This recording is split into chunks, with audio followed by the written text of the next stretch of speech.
Yeah, I find like there's a certain point in your journey when you've kind of heard everything already, right? Yeah. But it's like the discipline is to actually do what you know you need to do. You know See, what I mean? we could do a whole episode just on that. Because like he didn't say anything that I've never heard before. Yeah. But I'm not necessarily doing those things, right? Yeah. By the way, I'm here with Ben. And Ben, what's the name of your guys' podcast? The podcast is called M633. M633. 633. Seek first the kingdom of God. Yeah. And we just figured, you know what? We're going to hit record because we don't want to miss sharing any of this information that we might talk about. So I like what you just said about how I had the same thought cross my mind. We've heard these things so many times. Yeah. I'm sure this is the same information that's been repeated over the past 20 years at least, 30 years, from different sources. I'm sure it's the same information that's repeated over and over again in the Bible. And it's the application that we seem to just struggle with. It's like it's a pretty big trap, I think, because it's all over the church, right? Like we have these Christian things that we say, that we repeat. Like what do they even mean, right? Yeah. It's like, are they actually real in our lives? Yeah. Or are these just things that we know and are just kind of repeating, right? It's kind of like, I'm very guilty of this. Just getting all kinds of books, having all kinds of books on your shelf, and then you feel better for having all these cool topic books. Yeah. But to have the discipline to read all of them and apply them, even just to apply one thing from one of those books, will make a bigger difference than reading all of those books and not doing anything. And especially just letting all those books just sit there. And it's kind of the same thing, like you said, in the Christian world, how we can say all these nice things and know all these nice things, but it doesn't really mean anything unless it's being lived out too. Yeah. Yeah. It's like we say these things like, oh, we're all saved by grace. And then we hear a testimony like Jeremy's. Yeah. And then it's like we really get to, are we actually all covered by grace? Or are we going to go and judge this guy because he messed up? Right? Like, do we actually believe in grace? And I like how he said, it's not that saying isn't accurate to say falling from grace, it's falling to grace. But I think maybe a lot of us have that kind of mindset where we are falling from grace. We're not allowing ourselves to know what grace is like. Yeah. Because we're hiding all that stuff. We don't want to expose all that stuff. Yeah. But that's what grace requires. That vulnerability and that willingness to be open like that. Yeah. Then you can actually receive the grace, but if you just keep pretending and keep hiding it, then you're not going to know. Yeah, I think grace needs to call us to conviction and not condemnation. Yeah. Yeah. Like a lot of times we just feel condemned. And like we're being pulled down, but grace pulls us up out of what we're doing, right? Convicts us. And it's God's grace and love that leads us to repentance, right? Like the prodigal son. Like the dad didn't condemn the son. No, he loved the son and showed him grace. And I think it's exactly that. It's the love that inspires the change in us. Yeah. Not guilt, not condemnation, not shame. It's the love. It's the thing that the other person does that you're like, why are you doing that? I don't deserve that. Yeah. And then you feel however you feel because of that, but it's that love that inspires that change of mind, change of heart, change of life, change of patterns, change of how we talk. Yeah, that's when breakthrough happens. I mean, that's why Jeremy's story is so powerful, right? Because these people, they hear what he did, and it's like pretty messed up what he did. But there's grace that covers it, right? Yep. And all of a sudden it becomes real in all these other people's lives that hear the story, right? And I wonder how many people out there would be very much more attracted to this whole thing about Christianity if they heard someone like him talk. Someone who's been in his position and done what he's done, Yeah. and to now feel still scared, but ready and willing to open up and vulnerable about all this stuff. Yeah. That they'd be like, finally, a real, like, this feels real. This feels like something I can really believe in, or something because I think there's just so much fake in the world, or 100%. Yeah. it's. I haven't been on social media as much, so I don't know what the trend is. If the fake is getting higher and higher, or if it's shifting out of that. But I think a lot of us are really starting to see it, I guess, more often. Become more aware that there is so much fakeness and distractions that it almost bothers us. You just want something real. You want to, like, hear those real, raw stories and see people go through stuff, come to the other side, and then we want to hear those stories. Yeah. Like Jeremy. Did you get to connect with him at all, or? I did, yeah, on Friday. Okay. Talked with him. Not for long, like 2 minutes. Did you ask him anything? What did I ask him? Yeah, we just talked about some business stuff, and then I mentioned that I had listened to him. I think I told you this too, but I used to listen to Jeremy all the time back in the day. So like for messages or messages, his podcast? yeah. Okay. Yeah, because his church was massive, right? And for like a year or two, I would listen to a lot of sermons from him, and I told him that, and then he was like, he felt pretty bad about what he had done, and he apologized to me, and we hugged and stuff. So it was pretty cool. I like that. But yeah, he seems really genuine. He does. Which is good. But I mean, it's like I think there's a small part in all of us that wants to judge him and just make sure that he's actually not just full of it. He's actually genuine. Yeah. But like, we all have to realize that we've all sinned. Just because people don't know what we've done doesn't mean we're better than him, right? Like, we all need to have, like, look in the mirror and be like, are we being real? Mm-hmm. Are we full of it? Mm-hmm. Who are we seeing when we look in the mirror? Yeah. Are we seeing who everybody else sees, or are we seeing ourselves for who we really are? Yeah. Do we have, like, a church version that we put on when we're around Christians? Or are we actually ourselves? Are we genuine? I like what someone said to me the other day. Works at the Rage Room. The Rage Room? Yeah. Cool place. That's an interest. I've never been to one. Yeah, it's really awesome what they do, and I definitely got to get him. Ty is his name. Get him. Our conversation that we had, get it up there, because he talked a bit about what his purpose is and his mission behind it, or his vision behind it. Nice. Because he's a registered youth therapist as well. Okay. And then he provides a space mostly for young people to rage and break things, and then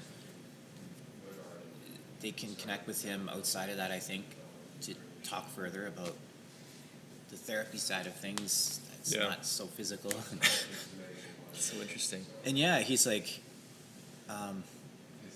he would say something about how real knows real, or like, when you look in the mirror and you're being real, you'll see the real, kind of. Real, it's like real acknowledges real, or like, you just know it.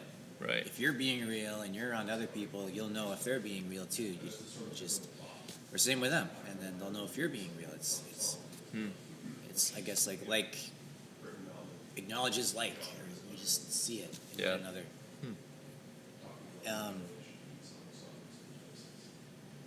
I guess in business, it's like getting together with somebody who knows business really well, and you can just tell they know it, they get it. It's true. They're very wise or understanding of it. They're not just pretending or being fake or saying all the right things. They've lived it. Yeah. And some people you can tell maybe that they haven't. And The challenge there was, it's the same thing that Jeremy said. Here's my challenge to you, this whole week for 7 days, get in front of the mirror and say, I love you, or something like that. Yeah, I 10 remember times saying that. every time. And don't run away, don't rush it, don't just, just get it over with. But actually really like do it with purpose and intention, I guess. You mean it and you're being very genuine and see how that goes. And I just love that. I think there seems to be a lot of good influences these days to push us in that direction of being more real, being less fake.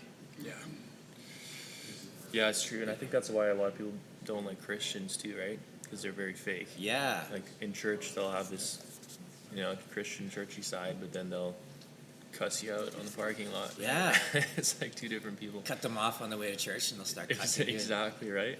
Go to park there and there you park right beside them. You're like, oh, hi. I just saw you. You gave me the finger earlier. You're going to church too? Great. Yeah. Yeah. That's why I wear this sweater.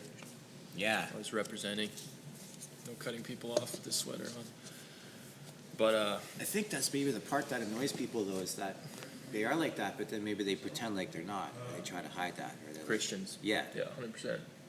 But if Christians were like, I cuss sometimes. Yeah, I get angry sometimes. Yeah, Yeah, just be real. Just be honest. Oh, cool. So do I, Yeah. You're a human being, just like me, and you're not trying to pretend or hide anything. And Yeah. not be like superficial or self-righteous or all that kind of stuff that turns a lot of people off from Christians. Yeah, exactly. Being fake. What were we going to say? Sorry. I guess for me, it's like a lot of people talk about other people. Like they'll have these realizations, all Christians are fake, and then we'll kind of dive into that. But like for me, it really needs to come back to me. Like, am I being fake, right? Yeah. Like the only person we can change is ourselves. Yeah. Right. It starts with us. So that Jeremy really inspired me to be real. Yeah. Right. Because he is real, he has a massive impact with his testimony. Mm-hmm. Because people can relate to real. People can't relate to fake. Yeah. So we all need to be more real, I think. And I think, it's very encouraging to have people like that be real for us so that we feel maybe more encouraged to do that in our own way. It's Feel true. Safer, feel like, it's possible. Yeah. He just did it. I can do it too. Yeah, right? And something else I was hearing the other day is that as it's interesting how as we change, suddenly things around us start to change. It's like it's reflected back at us, the change that we're doing, the growth that we're doing. Where let's say,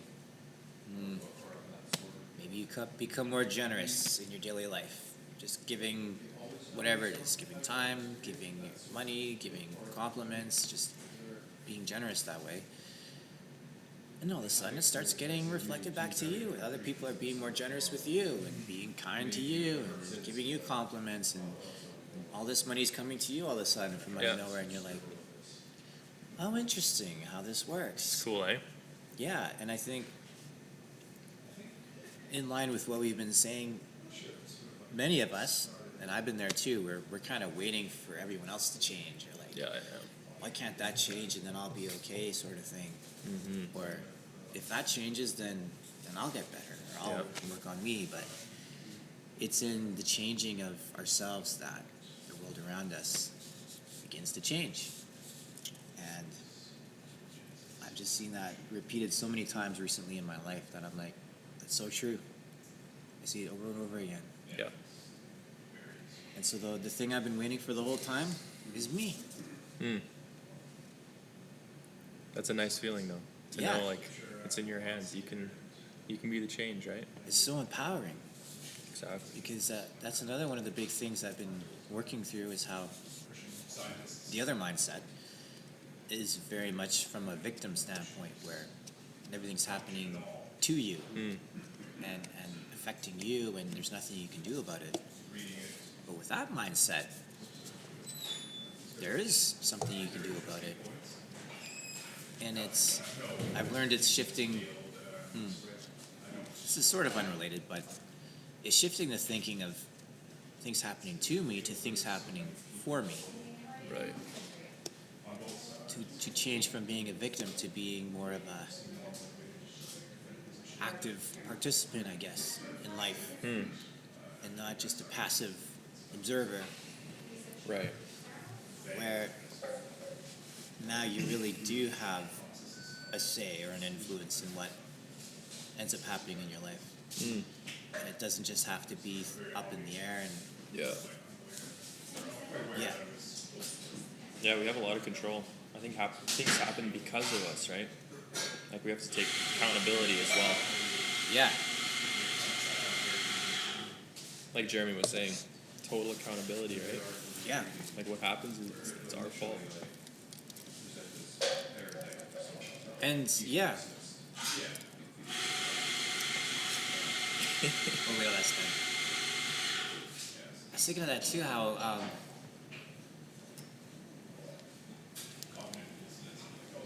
I think there is a stage where it does help to kind of have that kind of mindset or language that things aren't other people's fault, that it's our fault. But then I think beyond that, there's a level where you don't blame anyone anymore. It's no one's fault. No one has to be blamed. It just is what it is. And then you're like, this mistake I made, I don't have to blame myself for it. I just have to be like, okay, this mistake caused this and this to happen. Yeah. I'm going to learn from it.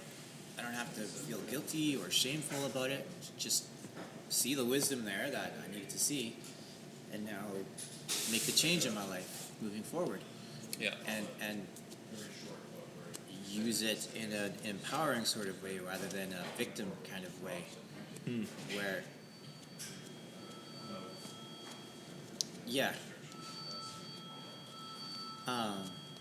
I'm trying to remember the other thing I was thinking of. Maybe drink some more coffee. Yeah. Have some espresso shots. Yeah. Yeah, I mean, I don't like the word blame. Like, I don't think we should blame ourselves. Because that sounds like condemnation, right? Like to what we said earlier. We need to have conviction, not condemnation, right? So you can take accountability and be convicted to do it differently next time. Right. But blaming and condemnation is not a good thing, right? Right. It was along those lines. I think he said there's this book by some guy called Radical Ownership or something. Yeah. And that's pretty much it. It's like you can blame or not. You don't really even have to go there. Just own it, whatever it is. Yeah. Own up to the mistakes. Own up to whatever limiting thoughts or whatever words you said or mistakes you made. Just own up to it. And yeah, I'm sure it's a good book. Yeah, I think I've read like half of it. Okay. I can't remember who it's by. The name's slipping my mind, but it's a pretty good book. Yeah, I can't really comment on it, but He's definitely very real. yeah, There's a lot of F-bombs in the book. yeah. It's just like that book, The Subtle Art of Not Giving a F-bomb. And there's a podcast too, actually. I might start listening to a little bit. See what it's all about. But there's some interesting wisdom in that, I think. There's so many good things out there to listen to that aren't Christian. In a very real sense, I think even Jesus didn't give an F. No. He said what he needed to say, and he did what he needed to do, and Yeah. of course he cared, of course, but he didn't.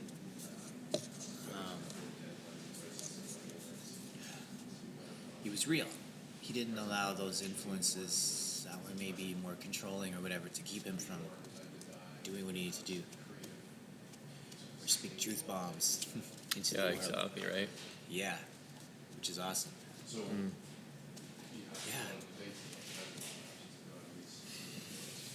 Yeah. So, okay. How are you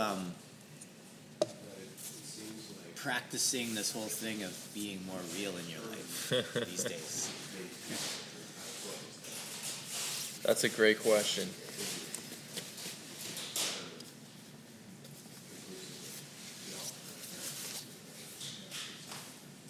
thinking about my answer while you think.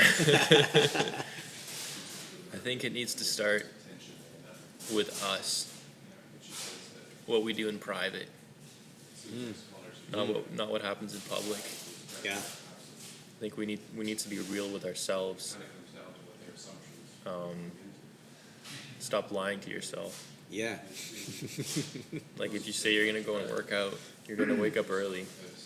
Do it, right? Yeah. Like, Yeah. don't always just give in to your flesh and to what's easier. I find in my experience, I think this is what maybe frustrates the ladies among us the most, is when we lie to ourselves. And they're like, come on, stop lying to yourself. Yeah, You know you're not going to do that, or you know this or that. that's the worst, man. And it's not that they don't believe that we can. It's that they can see that we're lying to ourselves. We're not being genuine or Yeah, honest with ourselves. And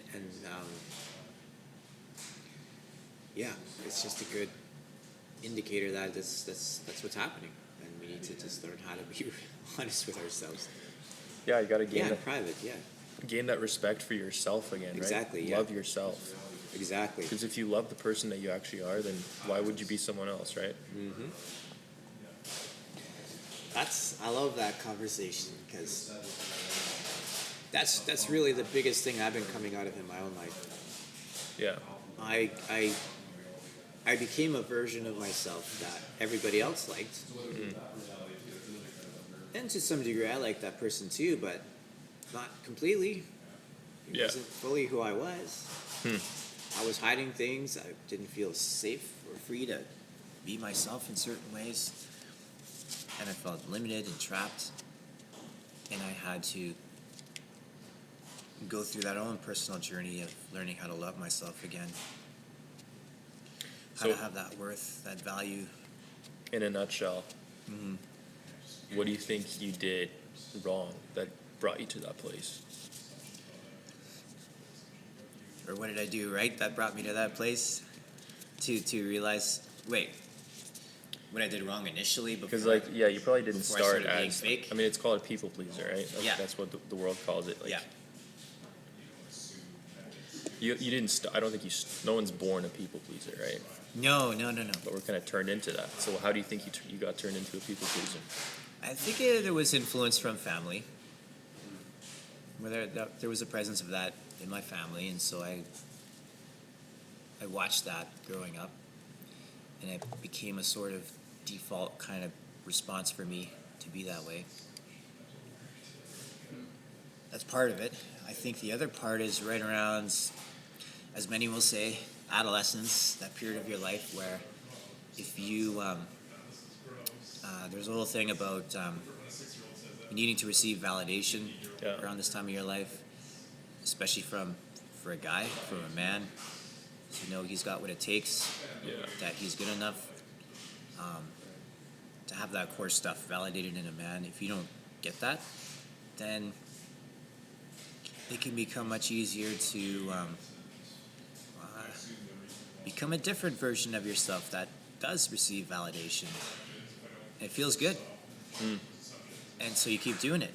And I think that's what happened to me around the age of 13 or 14, when, and it's kind of subtle, but when you behave a certain way and you get rewarded for that, your brain goes, well, let's just keep being this way, because Yeah. people like it, people acknowledge it, it's validating, I feel good, other people like it around me, and then it just keeps repeating and repeating, and then slowly you lose a sense of who you really are. Yeah. And at that age, you're not having that conversation. You're like, oh, well, this feels good, so I'm going to do more of this. It's just totally subconscious, right? Yeah, you have It's just no like your idea of all reality. these nuances of life or behavior. You just want to be a good guy or a good yeah, boy, right? And exactly. please your parents or whatever. Yeah. I mean, there's that whole thing too, yeah. To the people pleasing, and even elements, I think, that we're taught or misunderstood with Christianity is how being that way is a good thing. It's better. And that if you're not that way, then it's bad. punished. And I think Sin. people realize no one can be that. Yeah. And that's why they pretend to be that, right? Yeah. To kind of keep that label. Yeah. But no one is perfect, right? So No. stop acting like you're perfect. I know. Free yourself. You're not perfect. You're a loser.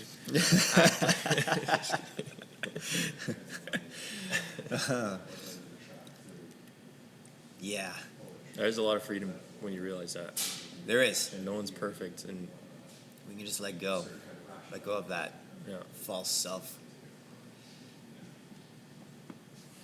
The dinner party self, the smiling at church self. yeah, It's got to always smile and everything's okay and there's no problems and life is good and no. Be real. yeah. I mean, Yeah. we still have to be people that are nice to be around. Yeah, But, there's like, a balance. I think that the motive is what changes. Like, I'm being a nice person because I want to be a nice person to you. Mm-hmm. And I want to do this. Yeah. Right? Yeah. Not because, like, oh, you want me to do it, that's why I'm doing this. Right? Yeah. So, like, on the outside, the actions can be similar, but I think the motive is what changes, right? Yeah. Like, the motivation of why you're pleasing this person or doing something for this person. It's not because I want something in return. Yeah. It's because I want to help you, right? Yeah. Yeah. Yeah, I think it's just getting, as we learn to get real with ourselves, it helps us to be that way with others. Where, let's say if it involves helping someone else or doing something for someone else, before we get to that point where we do that in a genuine way, we do it in our own private lives where Yeah. we're treating ourselves well in some way. We're doing something nice for ourselves. I guess they call it self-care. We're taking care of ourselves. We're eating well. We're having a good sleep. We're exercising. All those things. We're not neglecting ourselves. Yeah. We have that motivation to treat ourselves well because it's a good thing. It's because that's kind of how it is. We take care of ourselves, and we're able to take care of others. But if we're not taking care of ourselves, how can we really take care of others? We're just going to be, our cups are going to be so close to empty, and then we're trying to give into others' lives, and we can't really do that. Mm-hmm. So I like that, how when, like you said earlier, when we learn how to be real with ourselves in private, it's the lead up, it's the practice to doing that with other people. And yeah, when we can be okay with our own company, the company of our own self, wherever we are, Yeah. and not feel uncomfortable or feel like bad about ourselves, but actually just be okay with that, then I think we're able to do that better with others. Mm. And I think also with what you were saying earlier, with Jeremy, how there's just maybe that little part of us that wants to judge or wants to point the finger a little bit. To me, that's just an indication that there's still something on the inside of whoever's feeling that way that needs some love, maybe some forgiveness, some healing, because something in Jeremy is triggering something in them that they don't like, so they feel like judging Jeremy, but really it's a reflection of the person judging. Yeah. Why do I feel like judging him? Yeah. What are my thoughts leading to this feeling that I'm having right now? Where's that coming from? Do I judge myself? Is there something I'm being very critical of myself on right now? What if I went through the same thing Jeremy went through? How would I judge myself in his shoes? Would I feel open to share about things like he's sharing right Yeah. now? Why wouldn't I feel open? Maybe, yeah. Just interesting questions like that where, yeah, it is very easy to judge and it is very easy to look outside of ourselves, but as soon as the spotlight's on us, it's a little uncomfortable. Yeah. Yeah, that's true. When we're in the hot seat, it's a little different. Hmm.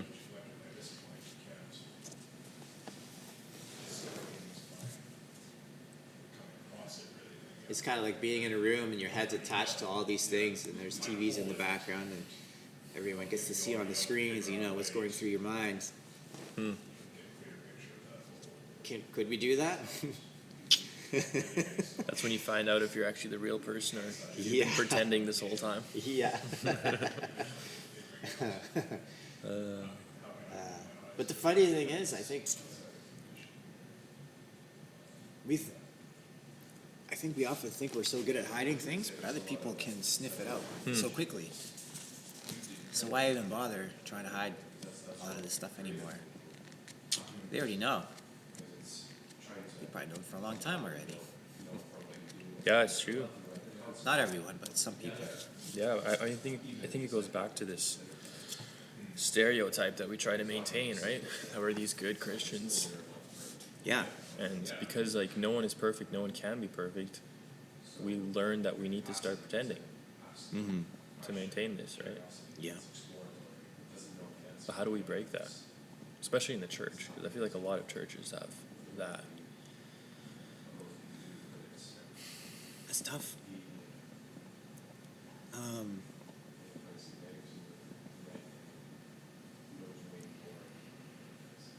Yeah.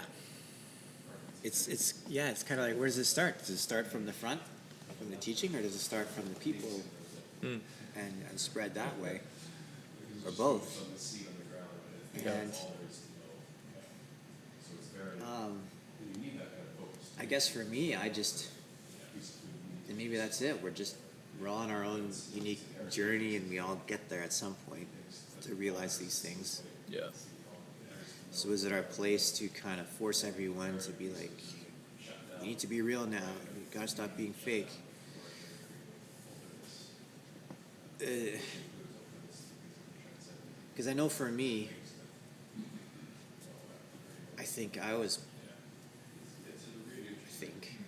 I know I was pretty fake in a lot of ways growing up, and I think a lot of people saw that.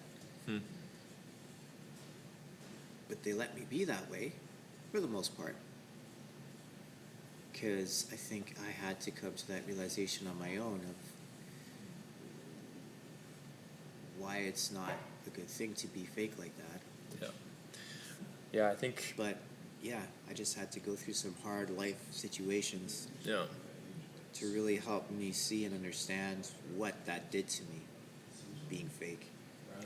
Sometimes I think most of the time you have to hit that rock bottom. I did. Like if 5 years ago if you could talk to yourself 5 years ago and tell yourself these truths, you probably would be like, cool, bro, right? Sometimes we just need to learn the hard way. Most of the time we gotta learn the hard way. Yeah. Thanks, bro. Thanks for saying that. Yeah. All right. Okay, whatever. Yeah. But that's why our testimonies are so powerful, right? Because like that's what people can relate to. And if the right person hears it at the right time, Yeah. it can really help them, right? Yeah. Some people will just glance over it, but some people it's going to really impact. Yeah. Yeah. And I think our testimony is about the realest thing that we have, right? It's the most real thing that we have is what happened to us. That's the only thing really that no one can disagree with, Yeah. because that's our experience. It's our life. What are they going to say to contradict that? Can't really. Yeah, exactly. Yeah. We know ourselves the best, and I do think it's so powerful when people start becoming willing to share their testimony, their story, because it's always unique, and it always connects. People always relate with it because they can feel the realness of it. Many times they've been through the same stuff in their life, and what's that? Isn't there some kind of verse, something about the word of our testimony, just how powerful that is, to help others, influence others. And how many times it says to be a witness? Well, that's pretty much what it is. You're sharing your testimony. You're sharing your experience. Yeah, I think the verse is like faith comes by the word of God and by the word of our testimony, something like that. Yeah. But yeah, our testimonies, they build faith, right? Because they're real, and you can't say, oh, you're lying, right? Yeah. No, that's your story. So that's what happens. That's real, and it builds faith in people, right? It does. Think, Like, well, if it happened for you, it can happen for me. Yeah. Do you think everyone in their life needs to hit rock bottom once to become truly real? That's a good question.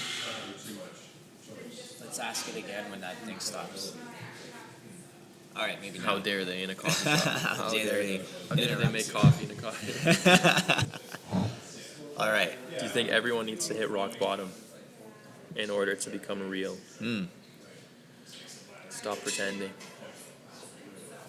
Maybe rock bottom is different for all of us. Some of us are slower than others.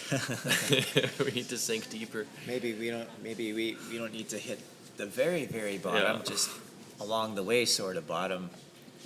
Kind of like, I'm thinking like in a lake or whatever, you got like shore bottom, just off the shore kind of bottom, and then you got like middle of the lake bottom. Yeah. And Oh man.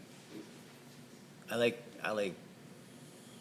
playing with these kind of metaphors. It's like when you're just coming off the shore, it's like you're just starting your life. Maybe you're just venturing out there, so it doesn't take you long to hit rock bottom because there isn't much to go. Yeah, you haven't been through much, right? The more you go through life, you're getting further and further out into the lake. The deeper the lake gets, the deeper you need to go to hit rock bottom. Yeah. And that's a good question. Do people need to go all the way to the bottom of the lake or just pretty far? And then they realize, and then they go back up to the top of the lake again after hitting rock bottom? That's a good question. I think everyone needs to go through an experience where the reality is questioned, maybe.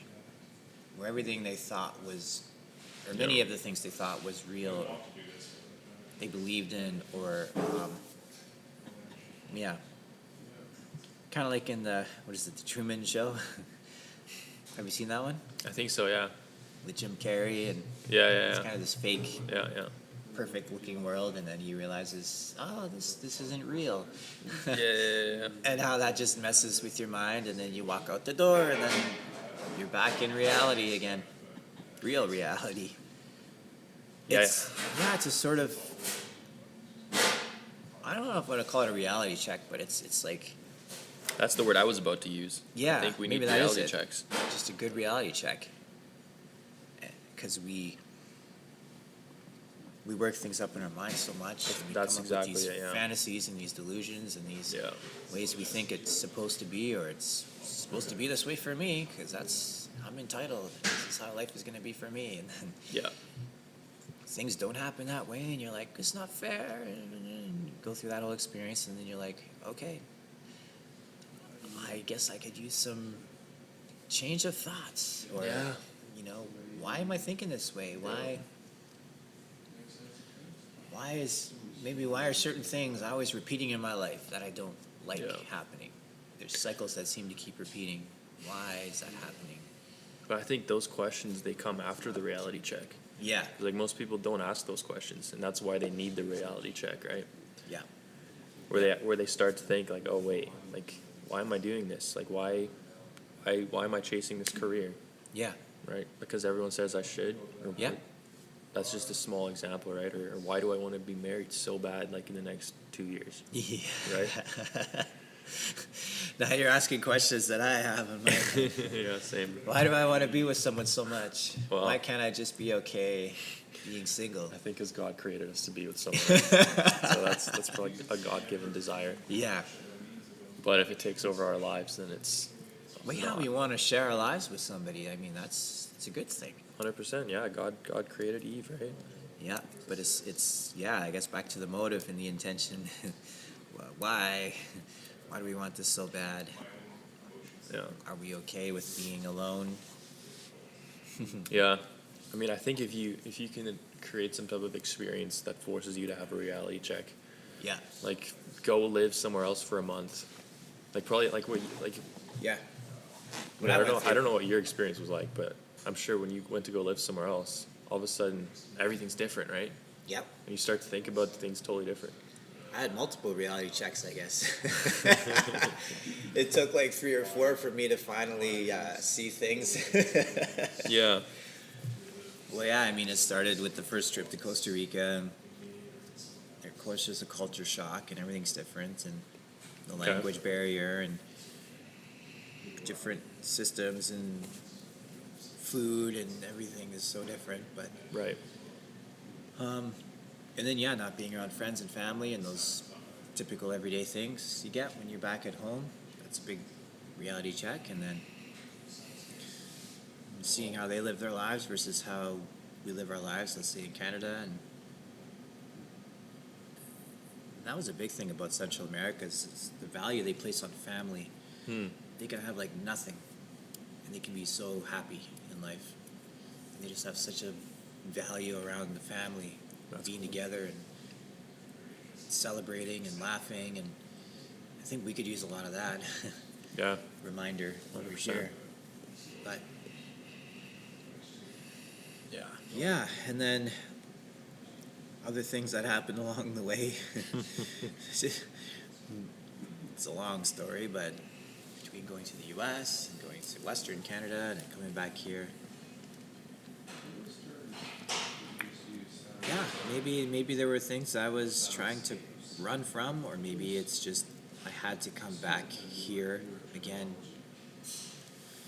to really solidify this, all of these realizations that I've been having, maybe to kind of come back home and how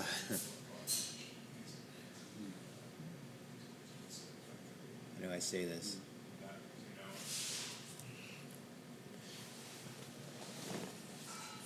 For so long in my life, everyone's known me as a certain way.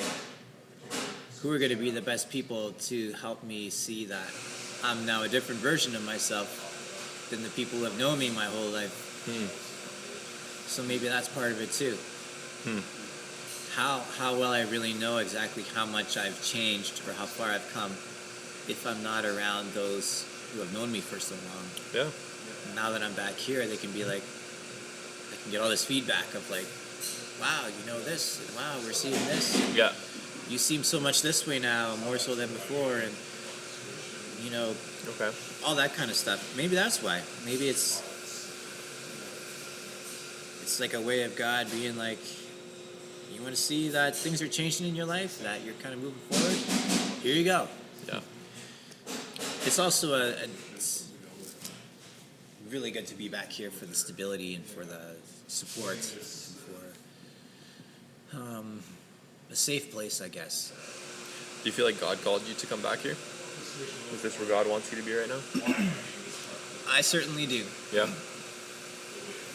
I feel like everything I did in my power to maybe not return back here was thwarted after so and so long by God, I believe. And God's like, yeah, cool. You want to do this? Great. You're going back to Manitoba. Yeah. You need to be there for a time. And yeah, I don't know how long, but I'm just letting go of that. I'm like, yeah, of course I'd rather be here. I'd rather be there, but Yeah. this is where I need to be right now, and that's okay. Yeah, the future is not for us to think about or worry about. Yeah. It just says trust in the Lord with all your heart, lean not on your own understanding. Yeah. In all your ways acknowledge him and he'll direct your paths. You can make your plans, but there's a proverb about that too. Yeah, the like man makes his plans, but Man- the Lord directs his steps. Yeah, it's yeah. Yeah.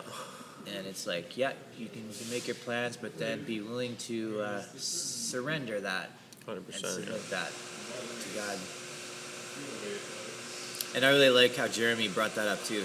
So he brought up so many speaking points to what I've been going through. I always check, is God in this? Is God in this vacation? Is God in this business endeavor? Is God in this relationship?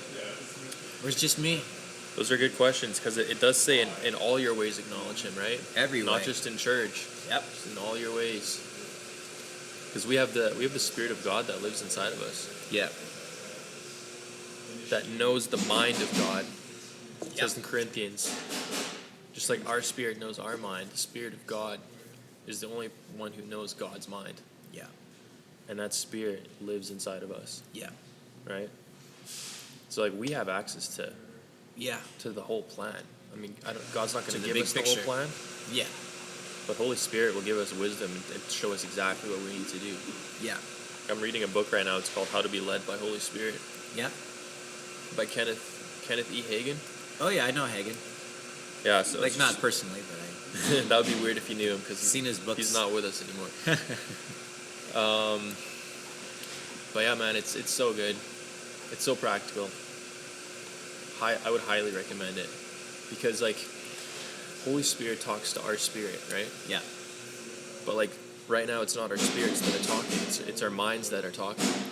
Yeah. So in order for us to listen to Holy Spirit, we need to learn to listen to our own spirit, Yeah. right? To be in tune with our own spirit. But if we're constantly being overstimulated and we're constantly worrying and Yeah. just living from, dopamine trap to dopamine trap, Mhm. we're not going to be listening to our spirit at all. Is there a way you found in your life that when you can tell you're hearing or being guided by the Spirit? Anything you've kind of seemed to see repeat over and over again, where you just know it's a certain feeling or a certain thing that happens? I mean, I've got so much to learn still, but praying in the Spirit is big, because when you're praying in the Spirit, it's easier to focus on your spirit. First of all, because your mind is totally occupied, right? Yeah. And when you're praying in the Spirit, your mind doesn't know what you're saying, so Yeah. it's a step of faith, right? Yeah. So that faith,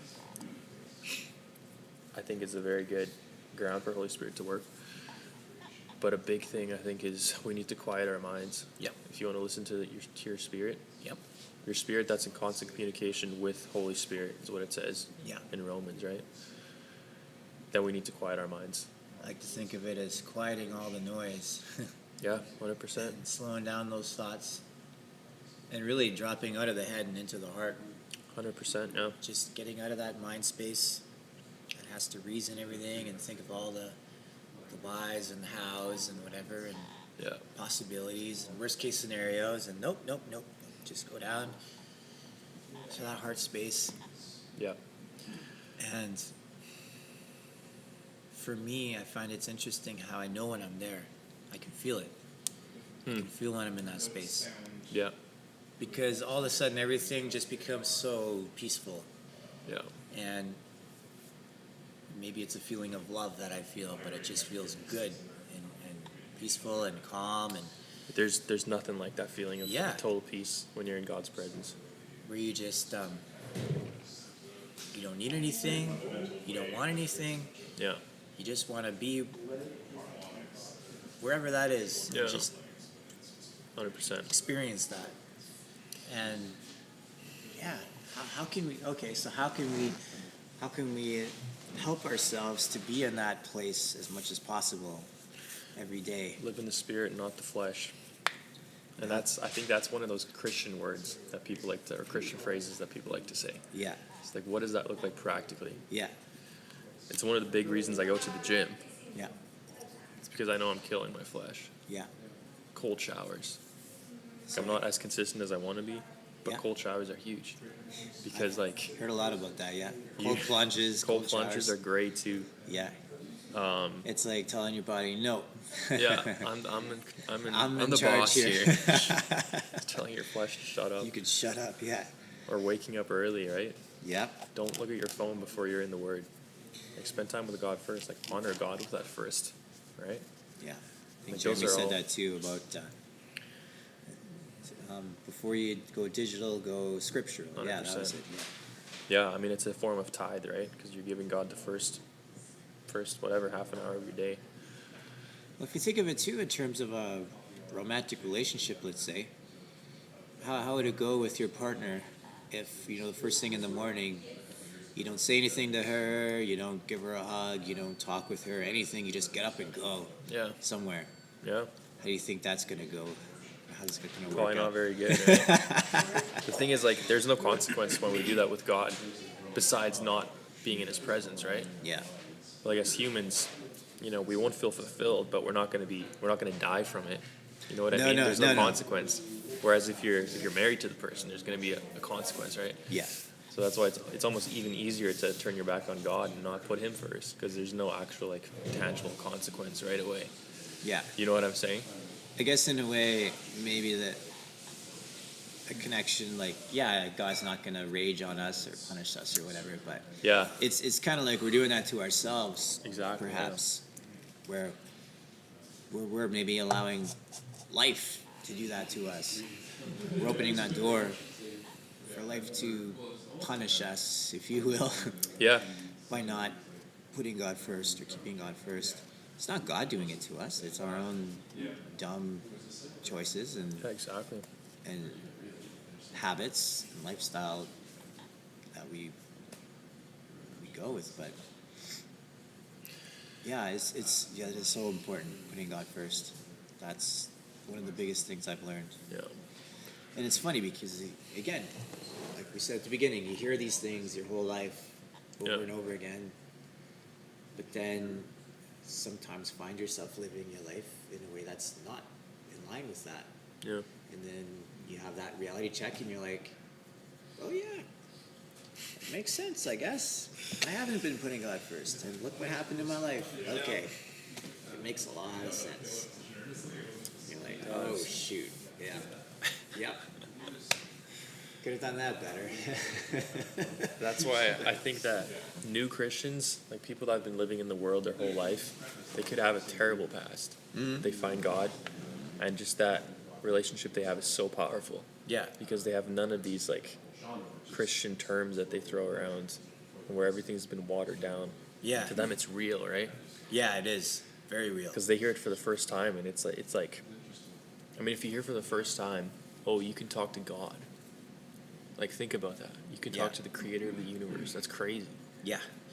But for us, it's like, something we don't even want to do sometimes because we're too busy, right? Yeah. But if you think about it, it's like, wow, that's pretty crazy. Yeah. I like, again, what Jeremy said when he was talking about his wife who was Buddhist at one point, and how she didn't necessarily know who she was praying to. But then once he started sharing things with her and she started to understand, oh, now I can know who I'm praying to. It's going to be very personal and real for me. Cool. It's like, that'd be so powerful. And then with the other thing you said, how maybe people that haven't had a Christian experience growing up all of a sudden find God, and then it's so powerful for them. I'm just reminded of it's one of those home TV show, benevolent shows where they connect with some person on the street who's homeless, and then they like renovate a home for them, and then they give it to them. And then when those people walk into the home, and then they're told, hey, this is your home, and they're like, what? Yeah. How do I feel right now? This is way too overwhelming. I've never had a home before. I've always lived on the street. I've always been poor. And now I have a house for my kids and for me. And I think it's kind of that same sort of experience for someone who's experiencing God in a real way for the first time. They're like, what? I'm loved? Yeah. What? You care about me? Yeah. What? I can actually have peace in my life and joy and good things. Really? And almost getting past this feeling of unworthiness, undeservingness. I think a lot of people struggle with that in life. And then to have that moment where it's like, yeah, you are. Yeah, you can Yeah, it's powerful, man. experience that. It is so powerful. Yeah, I mean, now we're full circle to, we got to be more real, right? Yeah. Because like, in order for us to accept that, we got to be real. Yeah. Because God can't help the fake you, Nope. right? Nope. That's not you. No, because if you're putting on a mask, God can't help that person. Yeah. First of all, because you don't even know who that person is. Because it's like, who's talking to me right now? yeah. This isn't. Who is this faker? person? It's not you. I know who you are. Yeah. You don't have to hide anything from me. Yeah. Yeah. Yeah. I mean, And yeah. I think that is when we actually really and finally start to experience life in a real way. When we learn how to open up and be authentic and real like that. yeah. It goes back to that whole reflection thing. If you're going to live the kind of life that's fake, well, then everything that's reflected back to you is going to be kind of fake. People Yeah. around you are going to be fake. Your experiences are going to feel fake.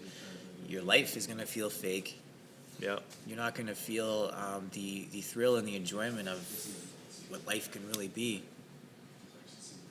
But then in a very similar way, when you go through the risk and the thrill of being real and vulnerable, then all of a sudden, everything around you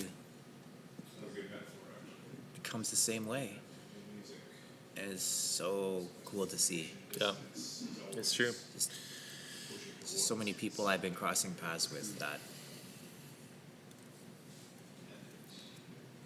And it's funny. It could be the exact same people that I've seen before. But now that I'm being real and vulnerable, now they're being real and vulnerable. And I'm like, but you're the same person. What changed? Yeah. Interesting, eh? And, yeah. I think we did come full circle. That's good. Yeah. I like that. Just be real. Just take a chance. Be real. Yeah, I mean, this conversation has inspired me to be more real. Yeah. I'm trying to think, like, I mean, it's so many things, right? Like, someone asks you, have you been going to the gym? And we'll just say yes, even though we haven't been going to the gym. Right? Of course I have. Or we'll say, like, I've been going to the gym and being consistent, but, like, we haven't actually been. It's like, because, like, it's fine in the moment, right? The person will probably believe you. But, like, when you're by yourself again, all of a sudden you lost all this respect for yourself, and it's like, because you just lied. Yeah. You're lying to yourself. Yeah. So many little things where we can be more real. Yeah. Yeah. I'm always reminded of that with conversations like this. How it's like,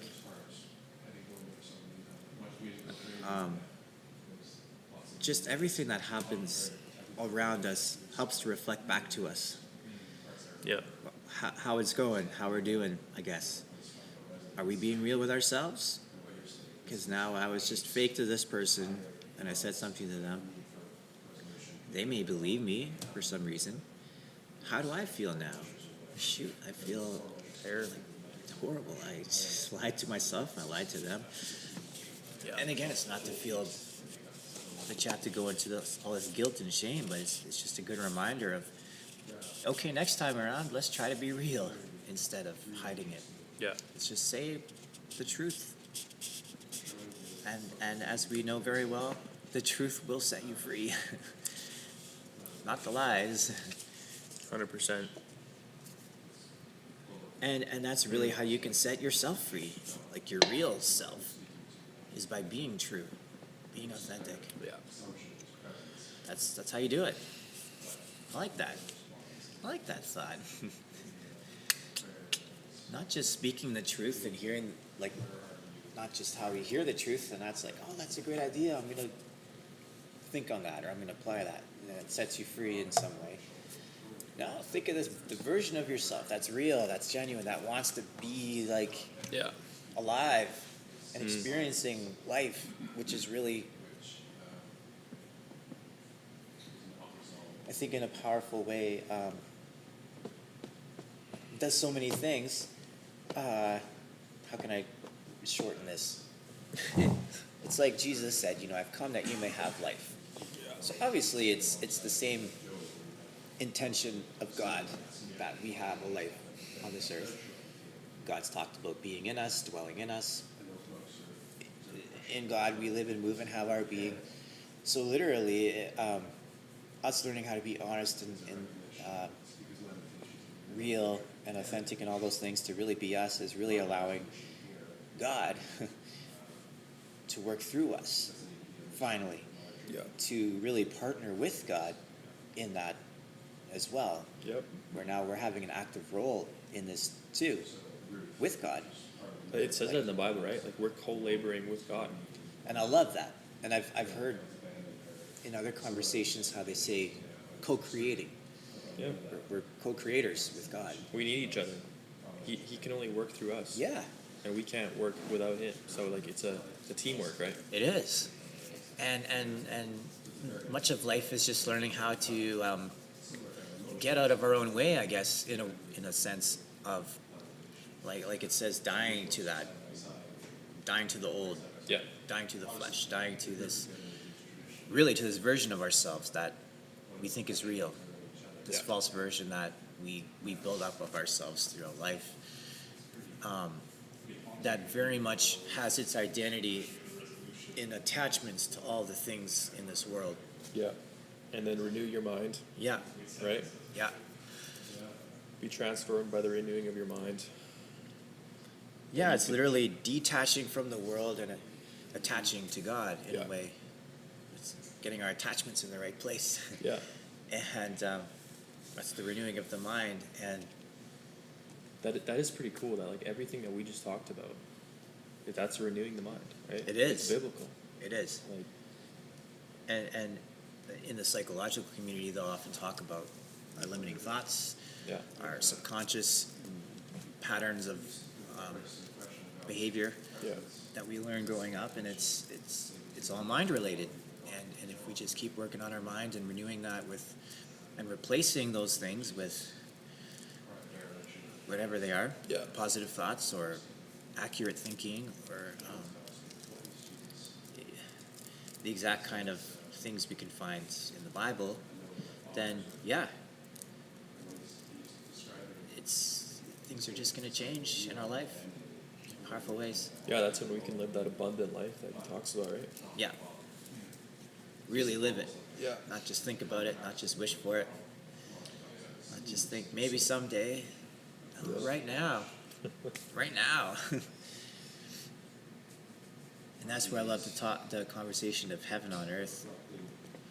And I think a lot of people are waiting to get to heaven to experience heaven, but why can't we start experiencing that now? Yeah. Exactly. Isn't that part of the prayer? Yeah. That essentially heaven be experienced on earth? Where's that? How can we live into that every day? And that's become one of my things that I do my best and be honest with myself to think about in the mornings is how can I bring heaven to earth today? What can I do? Yeah. And- Sorry. Those things of heaven, those even just the fruits of the Spirit. Yeah. I mean, that would be kind of the atmosphere and the culture of heaven. Yeah. How can I bring that into my world today, wherever I am? Yeah, because like heaven, I think is being in God's presence. Hell is being away from God's presence, right? Yeah, Like that's in a nutshell what heaven and hell is. And we can have the presence of God with us. yeah, Now we have the flesh that distracts us and makes it difficult. In heaven, we're not going to have the flesh, right? It's going to be like 100% potent God's presence. But on earth, we can still have God's presence working through us, right? yeah. And I think on earth we can still have an experience akin to heaven.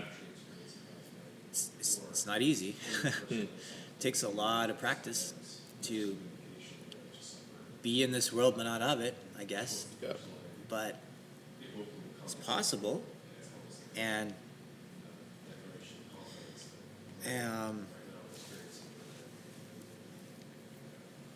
I mean, love of course is really crucial to all of this, for all of us to live in that every day. But oftentimes I think too about joy.